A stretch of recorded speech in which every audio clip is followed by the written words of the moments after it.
شام کے اندر جب تک مسلمان پس رہے تھے کوئی نہیں ان کے حق میں بول رہا تھا، یہ سارے صحافی گونگے تھے.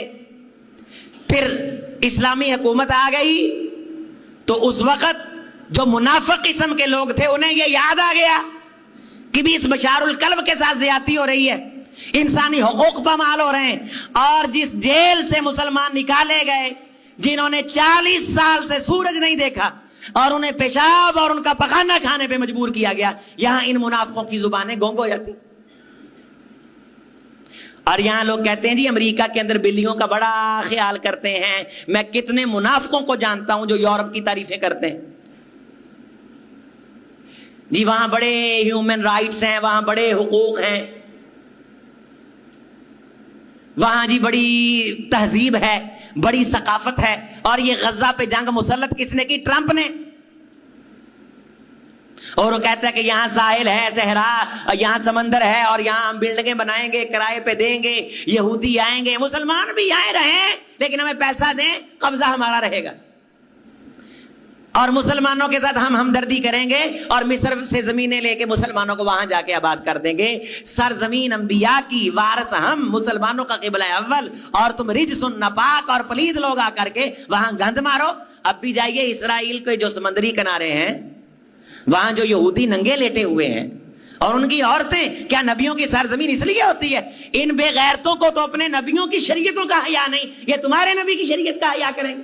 شریف آدمی اس ساحل کی ویڈیو نہیں دیکھ سکتا جو انہوں نے سیرگاہ کے لیے وقف کیا ہوا ہے، اور سرے عام اعلانیہ ان نبیوں کی سرزمین پہ لگنے والے سمندر پہ بدکاری اور زنا ہوتا ہے. آپ دیکھ لیجئے گوگل کر کے. اسرائیل کے جن علاقوں کے ساتھ سمندر مس ہوتا ہے ان بیجوں پہ، ان ساحلوں پہ انہوں نے جو ہوٹلنگ سسٹم اور جو لوگوں کی آزادی کے لیے اور ٹور کے لیے انہوں نے جب زنا کے اڈے قائم کیے ہیں، بدکاری کے اڈے قائم کیے، یہی کام ٹرمپ کہتا ہے ہم غزہ میں کرنا چاہتے ہیں. جوڑے آئیں، کپل آئیں، میاں بیوی ہوں نہ ہوں، گے آئیں، لڑکے آئیں، ان نبیوں کی سرزمین پہ آ کے طوفان بدتمیزی بپا کریں، پلیدگی کریں، نجاست کریں، شہوت کو پورا کریں، ہمیں پیسہ دیں. یہ نبیوں کی سرزمین ہی کتوں تمہیں ملی ہے اس خنزیریت اور اس نجاست کے لیے، زمانے کے پلیدوں. اور یہاں کہتے ہیں جی بڑے مہذب ہیں، امریکہ بڑا مہذب ہے. باپ نام کی شے نہیں، امریکہ بڑا مہذب ہے. یہ اسرائیل کا جو سب سے طاقتور وزیر ہے اس کی پرسوں کی پریس کانفرنس سنیے کہ اس نے کہا کہ کتنے سالوں سے میرا باپ میرے ساتھ زنا کر رہا ہے. اس کی بیٹی نے کہا، اعلانیہ جاری ہوئی ہے کہ کتنے سال سے میرا باپ میرے ساتھ بدکاری کر رہا ہے اور میرا بھائی میری ماں کے ساتھ بدکاری کر رہا ہے. یہ خنزیر نسل یہ مسلط ہے بھائی. اور یہاں منافق کہتے ہیں یہ جی ممبروں پہ کرنے والی باتیں ہیں، اور کہاں کرنے والی باتیں بھائی؟ یہودی کی نفرت، عین ایمان، غیر المغضوب علیہم ولا الضالین کا رب کی قسم اٹھا کے کہتا ہوں کسی کو ترجمہ آتا ہو اس کی نسلیں مر سکتی ہیں. وہ IMF کا نام نہیں لے سکتا، وہ اپنی زبان کا غسل کرواتا ہے، پاک کرواتا ہے. وہ سور کی بوٹی سے زیادہ پلیز سمجھتا ہے ان نجاست کے پتلوں کے ہر ڈپارٹمنٹ کو، ہر پروگرام کو. لیکن جب غیرت تھی، جس کا نام گئی خورشید کے گھر سے، غیرت گئی اپنا تیل لینے.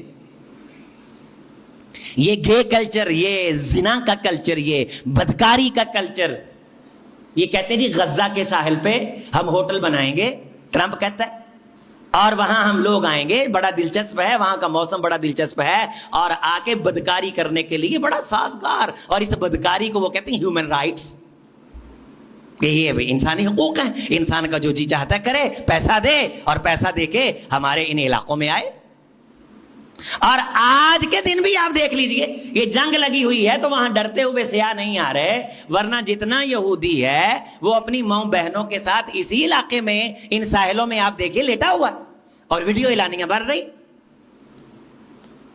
اکثر و بیشتر آپ کی فیس بکوں پہ میں نوجوانوں سے مخاطب ہوں، عموماً ایسے بیج آ جاتے ہوں گے، سمندری ساحل آ جاتے ہوں گے جہاں گورے ننگے لیٹے ہوئے ہیں. یہ اسرائیل ہی تو ہے.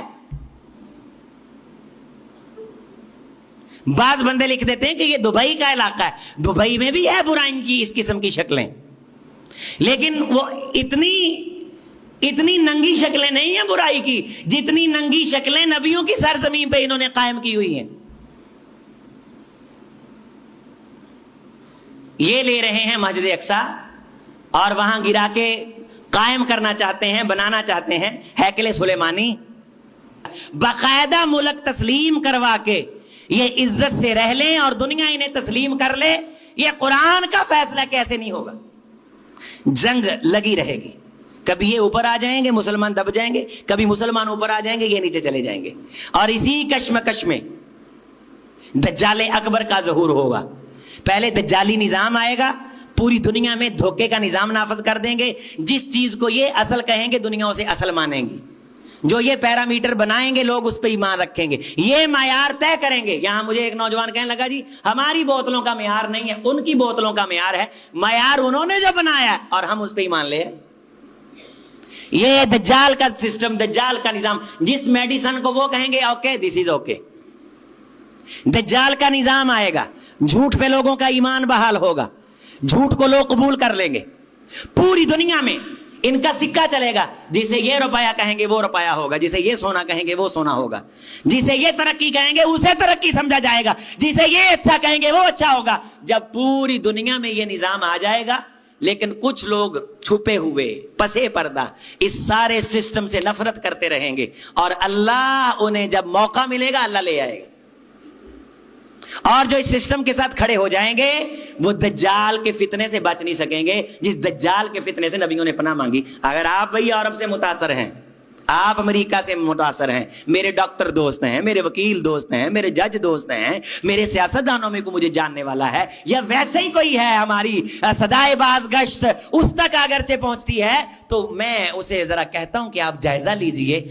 پاکستان کوئی حال ہی نہیں ہے، کوئی ترقی نہیں ہے گی، لوگاں چ خیر نہیں ہے گی. یورپ کیا کہنے کیا بات، وہاں جی بڑا نظام ہے اور ہیومن رائٹس ہیں اور جناب چیزیں بڑی جو جناب ایک نمبر ملتی ہیں. وہ سور کا گوشت تم کو کھلا دیا خنزیروں اور تم کہتے ایک نمبر چیزیں مل رہی.